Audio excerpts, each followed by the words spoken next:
हम देखते हैं कि ट्रेनिंग वो कर पाएगा या नहीं कर पाएगा। ये 3 साल जो एनडीए में है, will he be able to complete his training which is basically a telescopic of whatever he has undergone till now and how will he be able to project it in the training. आपका छोटा भाई बहन है तो उसको पढ़ाना, mummy बीमार है तो उसको उनका ध्यान रखना, पापा की हेल्प करना, these are the actual requirements जो चाहिए। वो स्टेटस लगा देने से या फिर किसी भी एक फौजी अफसर को अपना आइडल मान लेने से यू आर नॉट पैशन। जब आप ओपन माइंडेड रहते हो ना सर, तभी आप अपनी ट्रू पर्सनैलिटी लेते हो।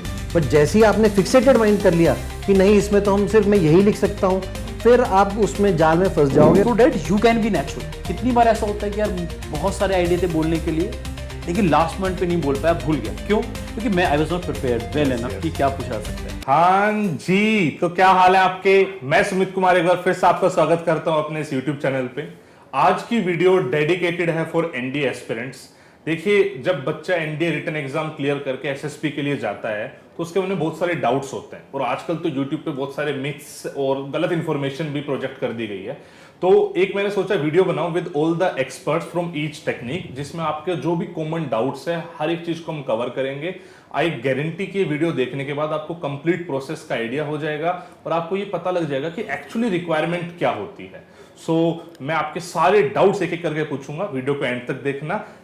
Will start with the interview technique. Sir एक एनडीए का कैंडिडेट बहुत ही यंग है, मतलब वो 16-17 साल का बच्चा है, और मतलब टर्म्स हैं OLQ जिसके अंदर आप रिस्पॉन्सिबिलिटी चेक कर रहे हो, ये चेक कर रहे हो। मतलब एक 16 साल का बच्चा सर कैसे वो सब चीजें अपने अंदर कैरी करेगा? आप एग्जैक्टली देख क्या रहे हो सर उस बच्चे में?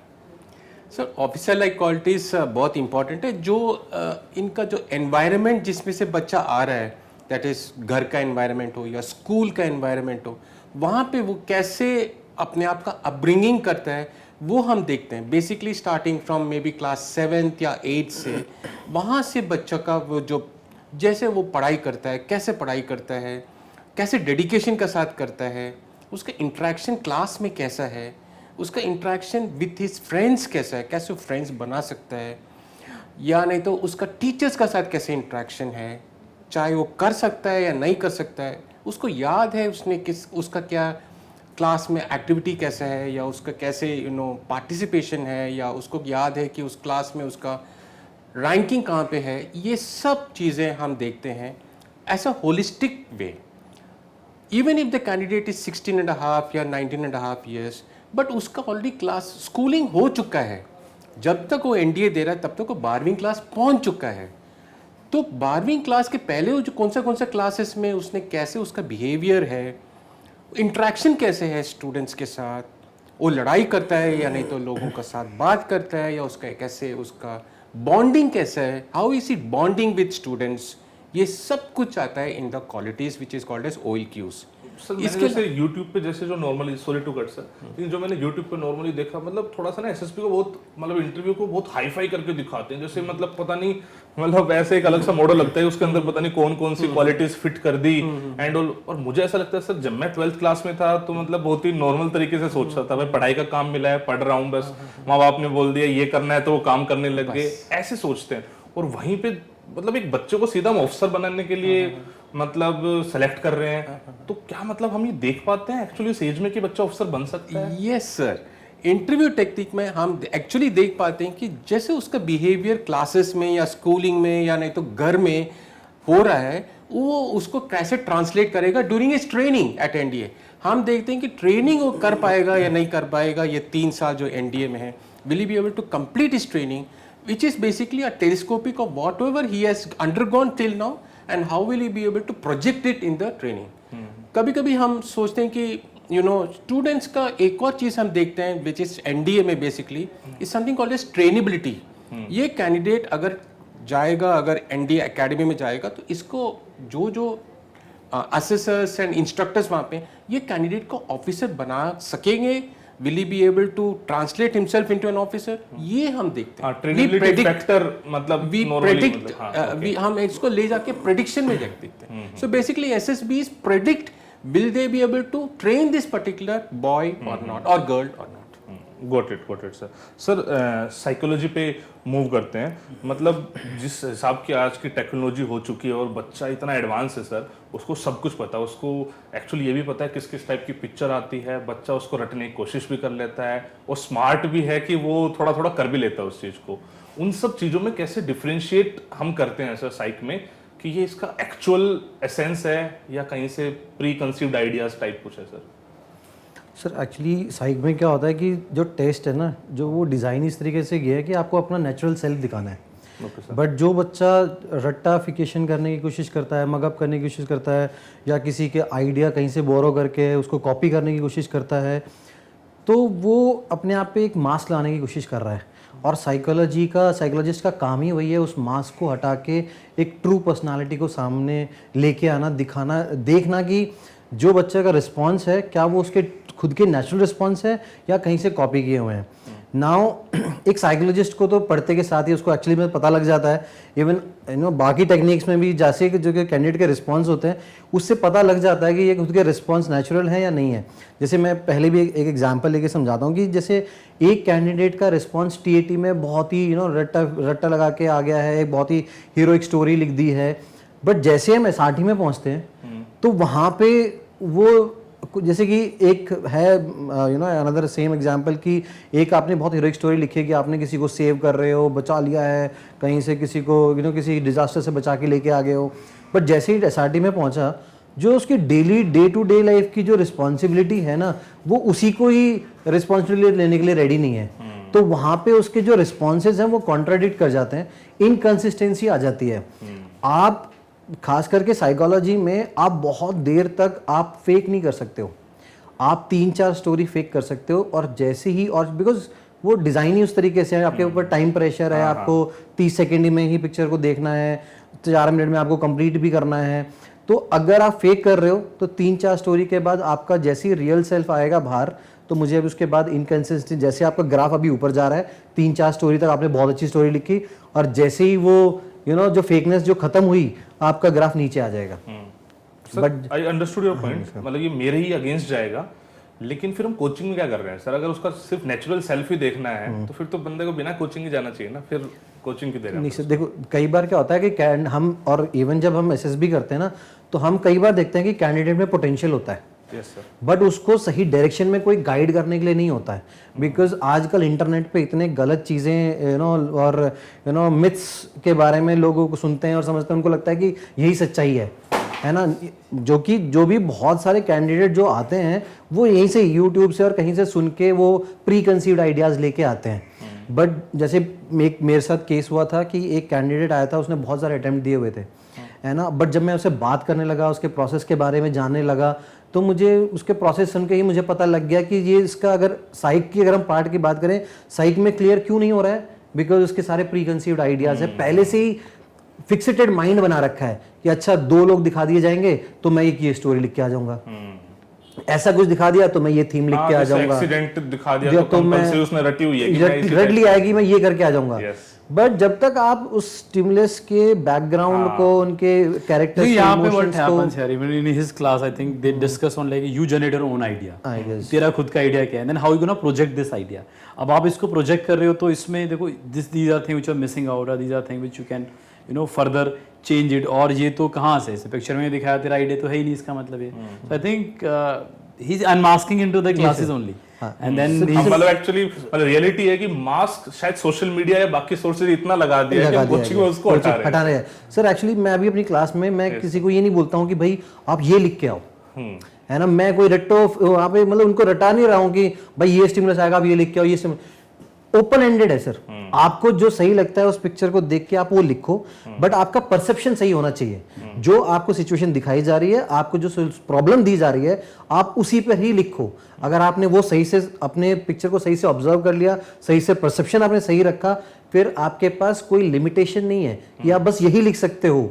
जब आप ओपन माइंडेड रहते हो ना सर, तभी आप अपनी ट्रू पर्सनैलिटी लेते हो, बट जैसे ही आपने फिक्सेटेड माइंड कर लिया कि नहीं इसमें तो हम सिर्फ मैं यही लिख सकता हूँ, फिर आप उसमें जाल में फंस जाओगे और वहां पे आपका वो पकड़े भी जाओगे, क्योंकि साइकोलॉजी को बहुत आराम से पता लग जाएगा कि ये आपका पॉलिश्ड आंसर है या ये नेचुरल आ रहा है। Sir, if I take the same question in interview technique, also हम जो यहाँ पे बच्चों को पढ़ा रहे हैं उसमें हम बच्चों को कुछ भी फेक कुछ नहीं करने के लिए बोल रहे हैं। हम इनफैक्ट जो बच्चे को सोशल मीडिया में they have a pre conceived notion कि हमें ऐसे करना है, उसको हम निकाल के आपका जो ट्रू सेल्फ है, जो आपने स्कूलिंग में किया है, जो आपने घर में किया, व्हाट आर योर रिस्पॉन्सिबिलिटी, उनको हम अवेयरनेस करवाते हैं। तो व्हाट हैपेंस इज ना स्टूडेंट्स गेट अवेयर कि उनका रिस्पॉन्सिबिलिटी ये भी होता है करके उनको पता नहीं होता because sometimes what happens is parents उनके साथ ज़्यादा कम्युनिकेट नहीं करते या टीचर्स उनके साथ या फ्रेंड्स उनको ये करना है करके उनको पता नहीं है। उसको हम उनको सिर्फ समझाते हैं कि ऐसे करके ऐसे लेकर आओ, आपका ट्रू सेल्फ आ जाएगा, which is what SSB requires. ये मतलब ये क्वेश्चन तो मैंने जानबूझ के फ्रेम करा था क्योंकि ये क्वेश्चन बच्चा कमेंट्स में नॉर्मली पूछता है। अगर एनडीए रिजल्ट की बात करें तो मतलब मैं फिलहाल कैंपस में बैठा हूँ और मैं यहाँ बैठे क्लेम ये करता हूँ कि आज के डेट में टोटल रिजल्ट का अप्रोक्सीमेटली 15 से 20% हम इस कैंपस से प्रोड्यूस कर रहे हैं and that is how actually we are producing. मतलब सॉरी फॉर मतलब diverting from the video, but it is NDA में मतलब NDA 155 this time, it's amazing यार। मतलब वो है मतलब एनडीए मतलब 6 साल से एनडीए के लिए पढ़ा रहे हैं, बट जो रिजल्ट हमने इस बार जनरेट करे, हर बार अप्रोक्सीमेटली 15% तो हम क्रिएट कर रहे हैं पिछले 2-3 एनडीए से, बट इस बार एक्चुअली इट इज अमेजिंग। तो ठीक है सर, वो तो बच्चों को पता ही है, रेगुलर देखते हैं। Let's come to our topic sir. Sir will come to GTO. Sir NDA candidates में एक नॉर्मल ऑब्जर्वेशन है कि बच्चा एकदम फुल ऑफ जोश होता है, मतलब देख के लगता है कि हाँ यार आ गए इसके अंदर, बट वहीं पे कहीं ना कहीं उसके अंदर इमेच्योरिटी भी होती है। सर उस इमेच्योरिटी में शायद वो कुछ ऐसी हरकतें भी कर रहा होता है उसको पता नहीं है कि वो सही है एक्चुअली में नहीं है, तो उसमें चाहे डोमिनेट करना हो या फिर थोड़ा सा सेल्फिश नेचर आ जाए, कुछ भी आ जाए, तो उसमें से भी आपको, अब उसमें गलती नहीं है बच्चे की बहुत ज्यादा, इमेच्योर है सर, एज फैक्टर है, how are you exactly filtering out कि नहीं यार चलो इसको तो इग्नोर भी कर सकते हैं बट बच्चा ठीक है। आई थिंक मेच्योरिटी के भी कई तरीके हैं कि आप किस लेवल पे मेच्योरिटी दिखा रहे हो। तो पहले तो जब भी एनडी कैंडिडेट हैं, in fact for everyone, but we focus more on to ND candidate की यार खुश रहना सीखना है सबसे पहले। ऐसा नहीं हो सकता आप खुश नहीं रह रहे हो उसके बाद तो कोई मतलब ही नहीं बनता। तो we want the candidate has to be happy and then be जोश टाइप, वो तो उससे एक्सपेक्टेड भी है। अगर वो ऐसा नहीं करता है तो वो थोड़ा सा डाउटफुल में आएगा कि यार इतनी कम एज में वाई ही सो सीरियस, और अभी तो उसने लाइफ में ऐसा कुछ देखा नहीं है, अभी 12th करके आ रहा है, 12th में है, अभी से क्यों है, तो वो तो बहुत ज़रूरी है। And when you talk about immaturity, see immaturity are of different senses here. One is, एक बच्चा ऐसा इमेच्योर है कि थोड़ी मस्ती ज़्यादा करता है, दैट इज़ ओके, ठीक है, लेकिन एक कई बार क्या होता है कि उसको अपनी जिम्मेदारी का ही एहसास नहीं है। You know like Dharmveer has rightly brought out कि अभी 12th में है और पढ़ने का जब उसका काम है, तो आपका जिम्मेदारी रिस्पॉन्सिबिलिटी कि आपको पढ़ाई करना है, you are not even concern about your academics. या आप कई बार ऐसा होता है कि आप पूरी दुनिया से एकदम you know don't even care about it, कुछ भी किसी को बोल देना, जानबूझ के परेशान करना। See there two kind of thing, एक है कि फनी मतलब थोड़ा अच्छा है, मस्ती करता है, वो वाला इमेच्योरिटी है, या आइडिया में मतलब नॉलेज में उसका थोड़ा सा लेवल है कि बहुत ही क्लियरली रो है, दैट इज़ ओके, पॉलिश नहीं है इतना, वो वाला चलता है। लेकिन अगर हम उसकी बात करें कि इमेच्योरिटी इन डेट सेंस कि उसको ये नहीं पता है कि मेरी जिम्मेदारी क्या है, मुझे कैसे बिहेव करना है। देखो दो तरह से हो सकता है, एक है कि मैं और तुम बैठे हैं suppose we are ND candidate और मैं मजाक कर रहा हूँ आपके साथ, कुछ थोड़ा कई बार होता है कि आप लिमिट क्रॉस करके फन बना दिया, मैं इट्स ओके। पर एक चीज़ ऐसा है कि मैं तुझे हार्म करने के लिए अगर कुछ करता हूँ, या मैं आई फाइंड कि यार मैं I can not adjust with you at all, you please get lost from somewhere and I am not able to mingle it up. तो ये वाली जो immaturity that is slightly you know on to the negative side कि यार ये बच्चा तो लोगों के साथ एडजस्ट होने में प्रॉब्लम है, या he is to that mindset की हार्म भी कर सकता है, that is a problem. Sir ये चीज आप जीटीओ टास्क में कैसे फाइंड आउट कर रहे हो, मतलब हाउ आर यू जी, एंड इन फैक्ट कैसे सर? हाँ, in fact you know GTO is most you know fun task. I'm sorry, I'm nothing against of course psych and Ayush sir you have, but you know such a long task, and यहाँ पे क्या कि आप हमें ना करने की जरूरत ही नहीं पड़ती है, वो टास्क के ऐसे डिजाइन है, ऐसे ग्रुप में बैठा हुआ है। जब जीडी में चल रहा है ना एक बच्चा, and you will find at times इतना फ्रस्ट्रेशन उसका आ जाता है कि उसको पॉइंट है, बोलने का मौका नहीं मिल रहा है, and some time you know कई बार लगता है कि फिश मार्केट हो गया। ये कई बार जीटीओ भी देख रहा होता है कि यार ये भी ना आपको एक कुछ ना कुछ तो you know it is also giving you some kind of information of the candidate की देखो फ्रस्ट्रेशन लेवल देखो कि ये किस तरह से बाहर निकल के आता है। And we see candidate times की हाथ पकड़ ले एक दूसरे का, पैर पे मार दिया यार, you know shut up, you don't not letting anyone speak and all. So ये लेवल तो बहुत आराम से निकल के आता है। And then we talk about PGT. अब पीजीटी में क्या होगा कि सबको आइडिया है, सारी चीज़ है, एंड लेकिन ये कई बार नहीं भी होता आइडिया, ठीक है, नई आइडिया तो अलग चीज़ है, लेकिन कई बार है कि बच्चे का दिख रहा है कि यार उसको आइडिया है कि नहीं है, लेकिन लोगों ने उसको नहीं करने दिया। एक दो बार कोई आगे आ गया तो अभी वो पूरा ऐसे मुंह फुला के बैठा है, इसके साथ नहीं करना है, इसी को काउंटर करना है। वो बहुत, और एनडीए वाले तो इतना ऑब्वियसली दिखा देते हैं। से फॉर एग्जाम्पल एक टास्क है ग्रुप ऑब्स्टिकल रेस, काफ़ी लोग मानते हैं कि बहुत सिंपल सा कुछ नहीं है, भाग दौड़ते तो करना है, बट इतना कुछ इनसाइट दे देता है वो। आपको एक लोड मिल रहा है, आप how do you carry this load and all. कई बार दिखता है बच्चा कि जैसे सामने दीवार है, वो लोड कैरी कर रहा है, उससे कुछ रूल्स है कि a minimum of 3 candidate has to hold the load while you are doing the obstacle, और in between the obstacle everyone has to carry. So जैसे आपको लगा कि यार मुझे सबसे पहले करना है, कि उस जोश में है एंड छोटा मोटा रूल ब्रेक हो गया, ठीक है, ये वो वाला ही मैच्योरिटी की उसको नहीं याद रहा, कुछ चीज़ों में चला गया। लेकिन एक है कि यार आपको दीवार पे चढ़ना है, आपने घंटा फर्क नहीं पड़ता कितने लोग पकड़ रहे हैं, आपने इस स्नेक को छोड़ दिया लोड को ऐसे, और आप चलेगा अपने अपने उसमें हो, या कोई नहीं कर पा रहा है। कई बार आपका एक दो बच्चे होते हैं जो हेल्प करते हैं, एक दो बच्चे होते हैं वो फ्रस्ट्रेट होते हैं, गाली गलौज करने लगते हैं। तो और एनडीए में तो खास कर सकते, वो इतना रॉ है, वो हर चीज़ खुद से दिखाने लगता है। So it's very very clearly comes out and we have 2 days to find it out. Sir next specifically to interview technique, मतलब मेरा क्वेश्चन तब भी था कि बच्चा ना, उसको भी कम एक्सपोजर है, वो निकल कर आया है जहाँ से उसको जितनी नॉलेज मिली वो एसएसबी की तैयारी करने या देने चला गया। Sir what are the common mistakes जो जनरली एक एनडी कैंडिडेट करता है? सर मेरे हिसाब से जो एनडी कैंडिडेट जो कॉमन मिस्टेक करता है is first of all he does not know the procedure जो जिसमें इंटरव्यू आना है, जैसे कैसे इंटरव्यू में देयर इज अ इंटरव्यू में भी एक टेक्निक है सर। तो टेक्निक क्या होता है, टेक्निक में there is a way of answering questions, there is something called as education background में ये चीज़ें आपको पता होना चाहिए। तो ये उसको एक्चुअली द प्रोसीजर ही उसको पता नहीं होता है। What happens is he is thinking that मैंने एनडीए का रिटन एग्जाम खत्म कर दिया, नो एसएसबी से cake walk, that means that SSB में ज़्यादातर मेरे को जाके अपने आप को जस्ट बैठना करके, नो, इंटरव्यू में जस्ट बैठना ही नहीं है, इंटरव्यू में आपको खोल के आपको बात करना है। Interview is a process of connecting with the examiner and telling what all things you have done in your life till now and what are you going to do in future. So there is a correlation between the past and the present and the future also. Also he should be able to project himself as an all-rounder also.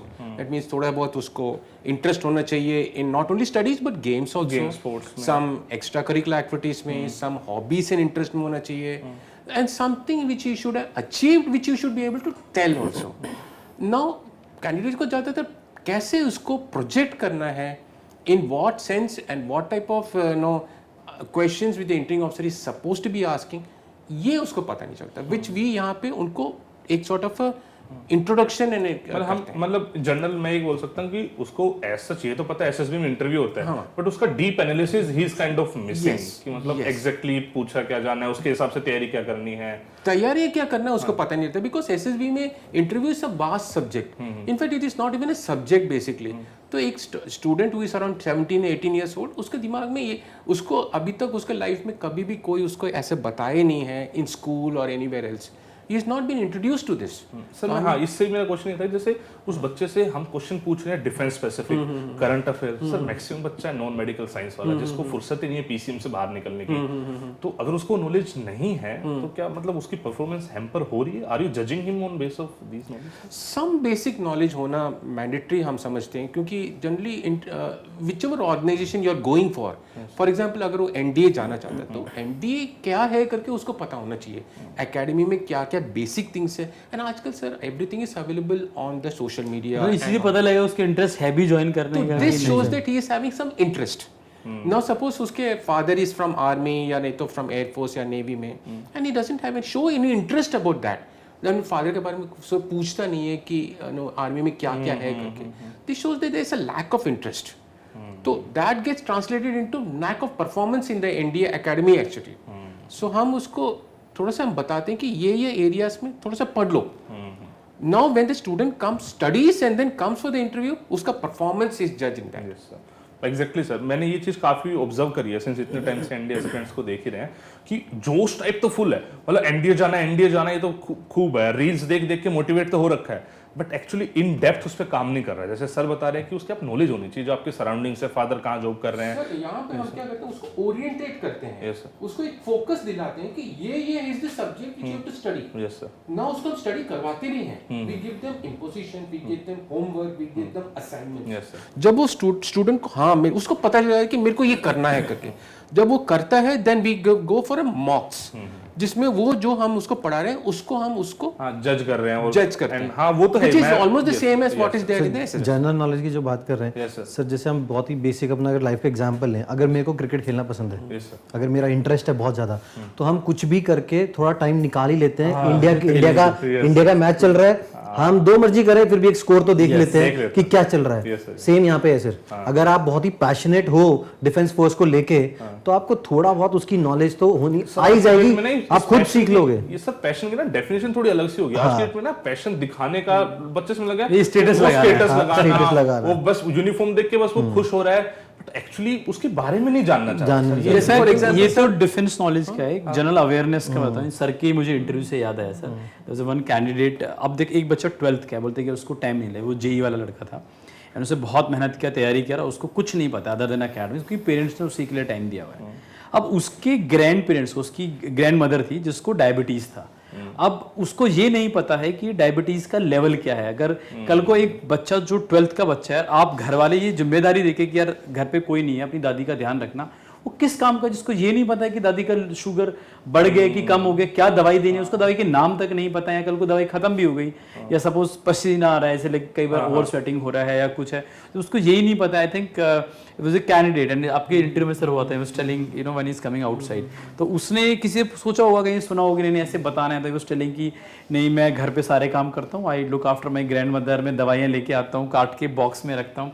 तो sir का एक question था अगला, अच्छा कौन सी दवाई लेती है, अभी कभी दवाई दी हो तो पता चले। So I mean this is not like कि बच्चा पढ़ने में बिजी है, इट्स मोर ऑफ ए वो अपनी बेसिक जिम्मेदारी नहीं समझता है। No, sir, for example, candidates coming from Saini School, for instance. Yes, sir. No, जब यहाँ पे सैनिक स्कूल में candidates, we all know that Sainik school में games are there, organised games होते हैं, all these things. And उन्होंने PIQ में form में लिखते हैं कि they play football, cricket, all these things. No, मैं उनको क्रिकेट, जब उन्होंने बोले कि उन्होंने क्रिकेट खेला है, उन्होंने फुटबॉल खेला है, मैं उनको फील्ड पोजीशन बता दो क्रिकेट का, इतना ही पूछता हूँ मैं। अगर उनको फील्ड पोजीशंस नहीं पता, तो अगर ये क्रिकेट मैच ही देख रहा है, तो what is his understanding level? तो उसके लिए तो बहुत ही सिंपल है, एवरीथिंग इज अवेलेबल, बट जो अवेलेबल इंफॉर्मेशन है उसको ही has to translate into knowledge. This is what is interview में सर, मतलब यू आर वेरी राइट। मतलब ये मैं भी कॉमन ऑब्जर्वेशन है मेरी कि आज की डेट में बच्चा, मतलब मैं फौज के लिए पैशनेट हूँ, बस वो दिखाने में ज़्यादा मतलब बिलीव है या घुस गया है, बल्कि एक रिक्वायरमेंट ये है कि जो उसके आसपास चल रहा है उसको नॉलेज, जैसे सर ने बताया घर में दादी है तो उनका ध्यान रखना है, तो उसकी नॉलेज होना, आपका छोटा भाई बहन है तो उसको पढ़ाना, मम्मी बीमार है तो उसको उनका ध्यान रखना, पापा की हेल्प करना, these are the actual requirements जो चाहिए। वो स्टेटस लगा देने से या फिर किसी भी एक फौजी अफसर को अपना आइडल मान लेने से you are not passionate for the defence forces, specifically for NDA. तो you have to keep this in mind. मतलब ये बहुत कॉमन है सर, उसके रीजन सोशल मीडिया भी है, this is how things are projected, but हाँ some of these things are going on. Sir next would be for the psychological section sir, what are the common issues generally NDA candidate face while performing in the test, different test sir? पहला तो जैसे 4 test होते हैं psychology में, है ना, और जैसे सब कहते हैं कि सबसे इम्पोर्टेंट टीएटी है। Yes sir. तो अगर हम वहाँ से स्टार्ट करें तो सबसे पहला तो प्री कंसीव्ड आइडिया वाला, जो हम ऑलरेडी बात कर चुके हैं, because of so many factors, आपने इतने फैक्टर्स कर लिए हैं, आपने रट्टा लगा लिया है और आप मास्क कर रहे हो, है ना।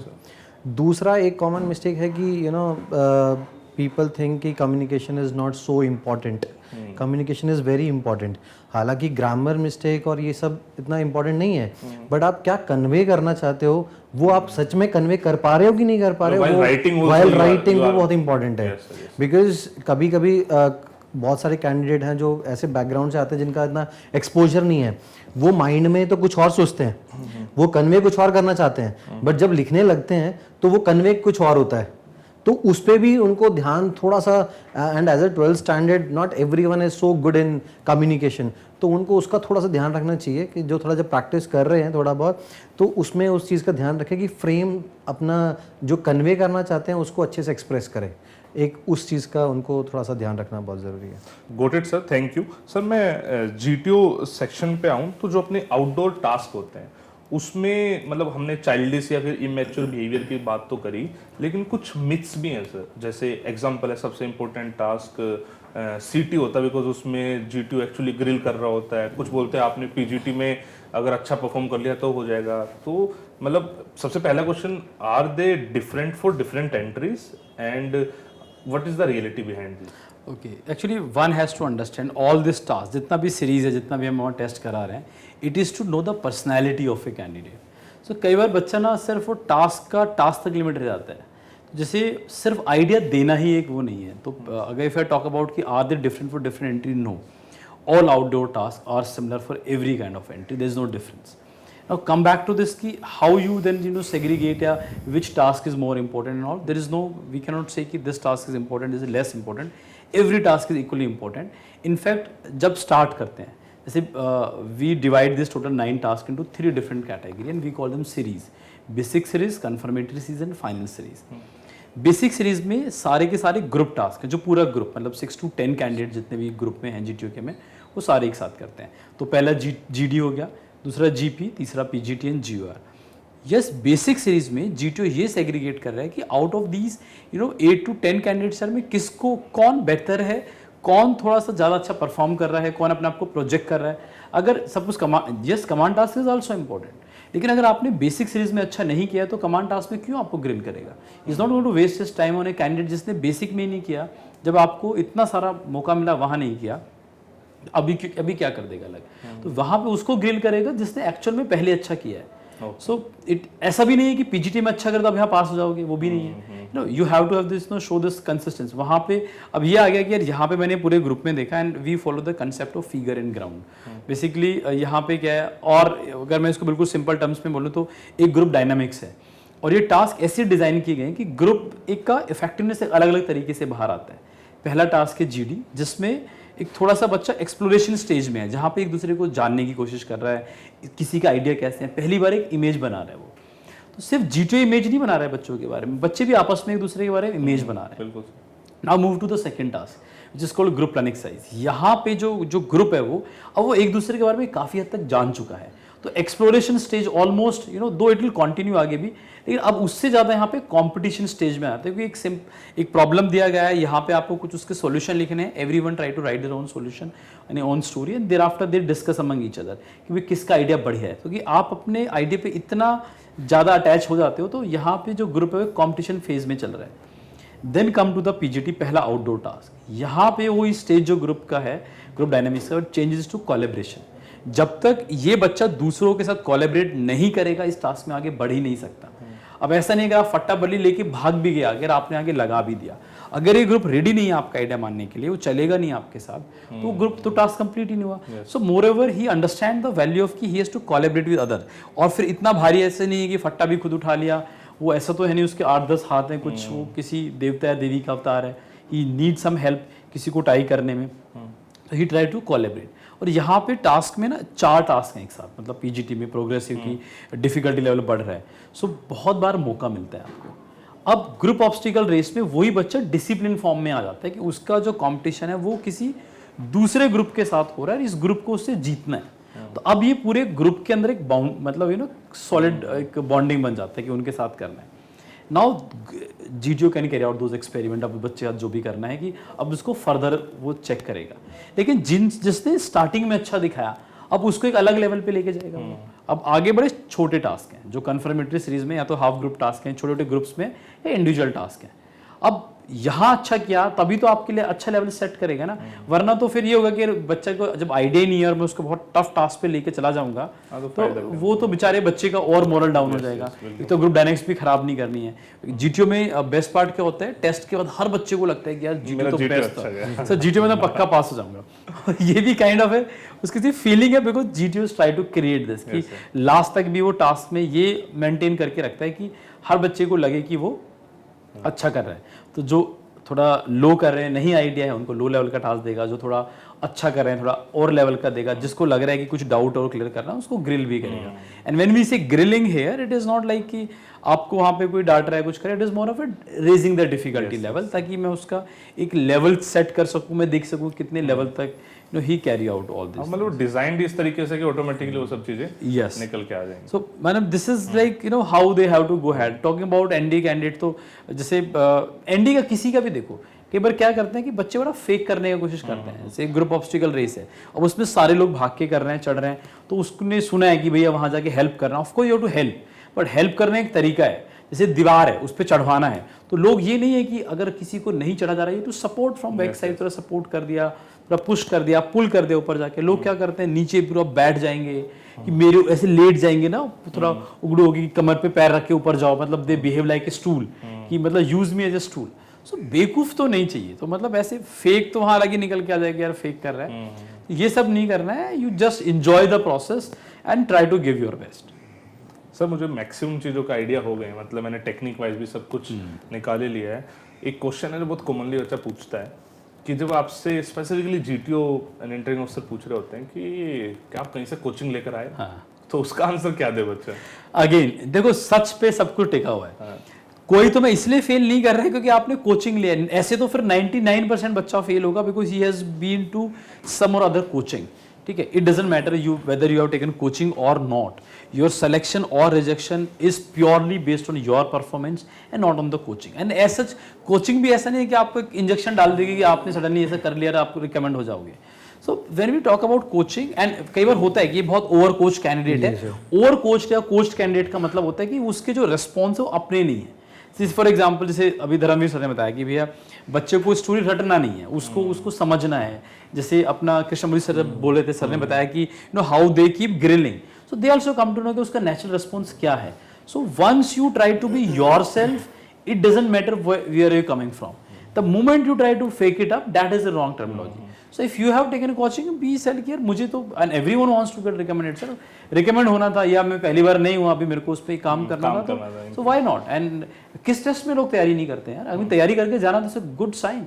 यू गो टू मतलब एनडी रिटर्न का है यार, वहाँ तैयारी, वो यहाँ वहाँ से वहाँ पे भी तैयारी कर रहा है. CDS सिविल सर्विसेज का एग्जाम ले लो, इतने बड़े बड़े कोचिंग इंस्टीट्यूट खुले हुए हैं, जेई नीट, हर जगह तैयारी कर रहा है. इसमें ऐसा कौन सा है कि बिना तैयारी करके जाना है? अब जो बच्चा जिसको कोई एक्सपोजर ही नहीं है, सिर्फ रूरल बैकग्राउंड है, और ये तो टेस्ट ऐसा है कि बाहर सिविल में ऐसे टेस्ट तो है ही नहीं. बाकी टेस्ट की बात करो, लाइक नीट है, जेई है, या कोई और सिविल सर्विसेज का है, तो कुछ तो पढ़ाई करी है ना उसने, उसी सिमिलर लाइंस पे. ये तो ऐसा टेस्ट है, पहले कभी दिया ही नहीं है यार आपने. कौन आपसे ऐसा पूछता है कि आपके घर में कौन कौन है, कोई कितना कमा रहा है, क्या खा रहा है, क्या घर में काम करता है? This is the test being asked. तो उसको थोड़ा तो prepare. And he said very rightly, and that line hit me कि भैया everything you live twice.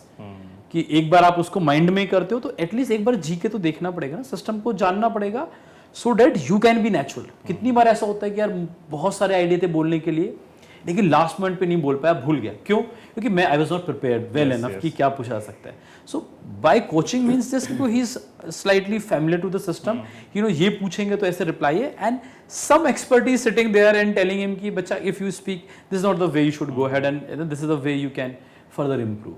And if I can add to sir, ज़्यादातर कोचिंग ये तो इंटरव्यूइंग ऑफिसर ही पूछते हैं कि आप आई हैव टेकन डायरेक्ट आजकल कोचिंग ले हो कि नहीं ले हो पूछते हैं. Not only this in interview but in conference also they ask the same questions, in which I tell all the candidates कि जरूर आप बताओ कि आप कहाँ पे जाके कोचिंग लिए हो, and also they will ask you who is the assessors जो आपका कोचिंग लिया करके. बिकॉज जनरली सम जो SSB में रहते हैं, they want to correlate and relate with the जो एसेसर्स वहाँ पे हैं एंड ऑल दोस थिंग्स. तो आप उनका नाम करेक्टली बताओ, एंड आपने कोचिंग में या GTO में क्या क्या किया है. They also say sometimes interview में पूछते हैं कि अगर suppose interview 3rd and 4th day में होता है जनरली, तब तक मोस्टली GTO का पहला दिन या दूसरा दिन हो जाता है मोस्टली. तो ये भी पूछते हैं कि आप GTO में पहले दिन में क्या क्या करे हो करके. कैंडिडेट ज़्यादातर they are not able to tell the task जो उन्होंने किया है. वो बोलते हैं कि सर हमने PGT किया, बट PGT का फुल फॉर्म क्या है, they are not able to tell. या आपने कोचिंग में PGT का ये क्या है, फुल फॉर्म क्या है, या नहीं तो WT का फुल फॉर्म क्या है, या नहीं तो SRT का full form. Sometimes candidates are not able to tell the full form. Sometimes they are not able to, suppose they don't know कि अच्छा आपका ग्रुप में just tell me the chest numbers कौन कौन है, उनका नाम क्या है. तो they are not able to identify the group. तो in this case we see कि उनका कोचिंग एक्चुअली उनको फायदा नहीं हुआ है. इफ अ पर्सन कैंडिडेट को कोचिंग इफेक्टिव है, it's actually good for the system. So that is how we say in the interview कि कोचिंग से इन्होंने बेनिफिट लिया या नहीं बेनिफिट लिया। And finally, system is there to recommend you and not to reject you. Sir एक चीज़ मेरे को ऐड करनी थी कि हम बच्चे को इतना बोलते हैं कि ऑनेस्टी ऑनेस्ट और ये सब है ना, और पहली चीज़ तो अगर आप लेके जा रहे हो तो आप बताओ कि आप लेके आए हो। दूसरा, अगर आप मना कर रहे हो तो वहाँ पे एसएसएस को जैसे ही आपने कोई एक्शन करते हो, जीटीओ में आपने फट्टा बल्ली उठाया, जैसे ही आपने वहाँ पे लगाया तो एसएसआर को पता है कि वो क्या सीख के आया है, because somebody who is going very raw, जिसने जीटीओ ग्राउंड देखा ही नहीं है। नॉर्मल लाइफ में कौन देखता है सारी चीजें? जिसने देखा ही नहीं है वो सर मिनिमम आप लगाओ 10 सेकंड तो बच्चा सोचेगा ही सोचेगा करना क्या है, बट जिसने देखा है, जो कोचिंग लेके गया उसे पता है कि क्या करना है। तो वहीं पे वो मतलब वहीं पे पकड़ा गया सर कि पहले ही स्टेप में आप झूठ बोल रहे हो। इसलिए sir what happens in the SSB, पहले ना अभी भी क्या होता है कि there is a system in which freshers and repeaters are segregated in the stage 2। इनको चेस्ट नंबर्स भी अलग अलग देते हैं, उनका ग्रुपिंग भी अलग है, सो दैट द रिपीटर्स को एंड फ्रेशर्स को इन्फ्लुएंस ना हो। पर आजकल वो actually that has been dissolve because everybody is taking coaching, freshers भी रिपीटर्स भी, एंड फ्रेशर्स का भी जो रिस्पॉन्स है is basically the same as repeaters, so that thing is gone. इस पे वो भी है, मतलब मैं हमेशा बोलता भी हूँ अपनी वीडियोस में कि we don't coach a candidate, मतलब इसको काफी बार ना नेगेटिवली प्रोजेक्ट भी कर दिया जाता है कि we are not actually coaching you, mentoring actually. हाँ, we are actually mentoring. And जैसा सर ने बताया कि वो मास्क हटाने का काम हम कर रहे हैं, और शायद मतलब यही रीजन रहा है कि हम इतने अच्छे रिजल्ट्स भी दे पाए हैं। और मैं उम्मीदें करता हूँ जो भी अभी एस्पिरेंट्स देख रहे हैं इस वीडियो को, they will also clear their written and will try our level best to help them in every possible manner, not necessarily coaching या करके। This is not a promotional video, मतलब इससे मैं ये चाहता हूँ कि आपको पता चले कि एक्चुअली रिक्वायरमेंट्स क्या है with help of experts and all. And सब कुछ मैंने कवर करा, फिर भी कुछ रह गया हो तो आई वुड रिक्वेस्ट यू कि आप कमेंट सेक्शन में please do mention it, and further videos में will try to response to those particular comments and all. And sir again thank you so much for your valuable time, and मुझे पूरी उम्मीद है कि बच्चों को बहुत इंसाइट्स इससे मिले होंगे, एंड कुछ ने तो नोट्स भी बनाए होंगे, एंड डेफिनेटली उनके रिकमेंडेशन में these tips will help out sir. Thank you so much sir. Thank you. Thank you sir.